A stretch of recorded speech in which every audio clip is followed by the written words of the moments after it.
Well, the safe return home yesterday of Expedition 43 Commander Terry Virts, along with flight engineers Anton Shkoplerov and Samantha Cristoforetti, after their stay aboard the station, signaled the start of Expedition 43. And to get a preview of some of the highlights of the increment that has just started, I'm pleased to welcome Scott Stover here. Scott is the lead flight director for actually Expedition 43 and 44, so he's staying on for another increment through the Expedition 44. And Scott, welcome. I know you're very familiar with this room. You've worked right over there, but now you're kind of overseeing the team from the crow's nest, and I guess representing this team to the outside mission management team and other entities within flight operations, right? Yeah, that's a great way to put it. As a flight director, sitting here in this room, you're in charge of the day-to-day, what's going on, answering crew calls, making sure the timeline is getting done. As an increment lead, what we do is we look. I often say I live a couple weeks in the future. We're always looking at what's coming up and making sure that the overall requirements and big picture plans for the rest of the increment is getting planned out and hopefully successfully completed. We always have hiccups here or there, or if a piece of hardware doesn't work the way we want or something like that. But our goal is to, the program, NASA, and the international partners all have requirements, whether it's science experiments or adjusting the space station's configuration or anything like that. And we plan to get that all accomplished as crew time is available to do that. You and I actually chatted yesterday afternoon about this, but has there been any significant impacts to the schedule with the kind of the 1 month delay in the start of Expedition 44? I know we chatted about Expedition 43 staying a little longer, so talk about the impacts, if there even are any, for the expedition that just got underway. Yeah, so we've had to rearrange a few things. The benefit of having the 41S crew stay longer was we did relocate the permanent multi-purpose module.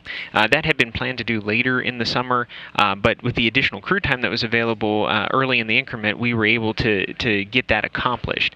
Now, we do have here about 6 weeks where we're down to just 3 crew members on board. Included in that will be the SpaceX 7 mission. So one of the things that we're sort of constrained on is how much we can actually do with only 3 crew members on board. Right. We're going to be pulled pretty tight during that time frame, and we'll have to make up for it once we get back up to 6 crew. The planning team, your team, is also working toward potentially some spacewalks this summer. The dates are still, I guess, to be determined based on how the schedules fall out with the launches and everything. But these spacewalks actually constitute a pretty significant change to the station in terms of its outer mold line, which we call in the business, I guess. But give us an overview of what that means when we get to that point. Yeah, specifically the one U.S. spacewalk that we're trying to get into the schedule right now has to install the international docking adapter. That piece of equipment flies up on the SpaceX 7 mission, and it enables the actual first docking of a commercial crew vehicle to the ISS. So it takes 2 crew members to go outside, and then also the help of the Canadian robotic arm and the SPDM to install this docking adapter on the very front end of the ISS on PMA2. Once that gets installed, and then of course after our commercial partners get fully ready, ISS will be ready to accept a commercial crew vehicle. So we're very excited about having that capability brought on board. You also have a number of visiting vehicles that are planned during this increment, and potentially one of those being relocated at some point after it arrived. What's the story there? So, yeah, I'm still trying to figure that out myself. We have the SpaceX 7 mission coming up here in late July, and so once that gets there, lots of science experiments coming up, lots of hardware coming up, and including that international docking adapter.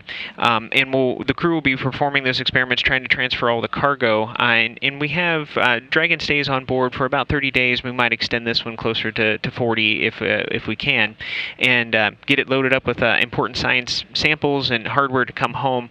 And then later in August, the plan is to launch the HTV number 5, which is our JAXA, our Japanese transport vehicle, and that one will initially berth to the nadir side or the bottom side of Node 2. That's where we put most of our cargo vehicles.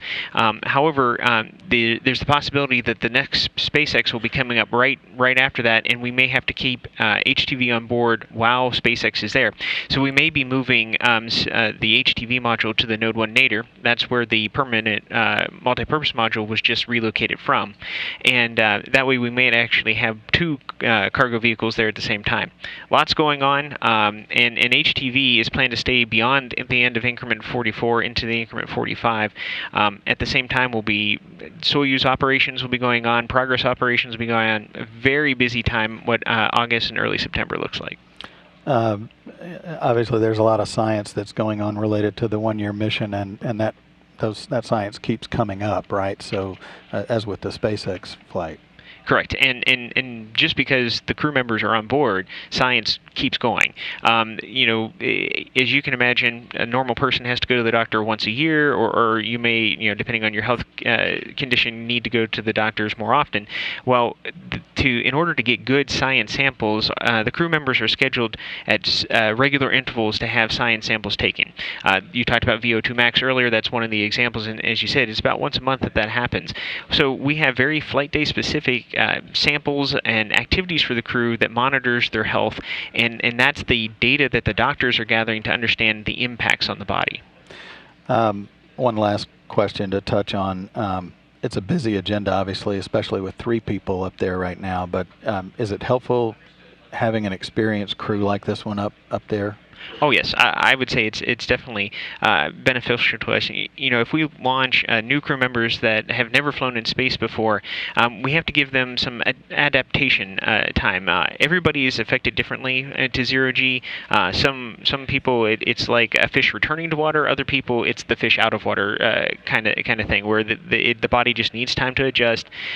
You know, ISS is a very large complex where we store things. Everything like that can be confusing. If you have a crew member that's been there before, has served long duration there before, they sort of know it, and we don't have to give them all that adaptation time, and they know where things are and whatnot, so they come up to speed and can be plugged in really quickly. Great.